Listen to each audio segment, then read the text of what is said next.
વિચાર કચ્છની કાયાપલટ થઈ રહી છે પણ હવે કચ્છ સામાન્ય રીતે બે પ્રકારે ઓળખાય છે. પહેલું ભૂકંપ પહેલાનું અને બીજું ભૂકંપ 2001 પછીનું.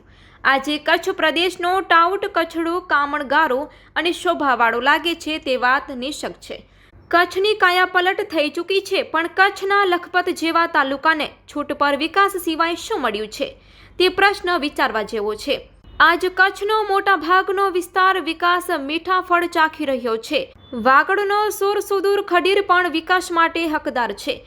આપણે સૌ કચ્છવાસીઓ, કચ્છ હિતેચ્છુઓ કચ્છનું નેતૃત્વ લખપત, અબડાસા તથા રાપરના ખડીર જેવા વિસ્તારો તરફ નજર દોડાવે એ જ પરમ તત્વને પ્રાર્થના.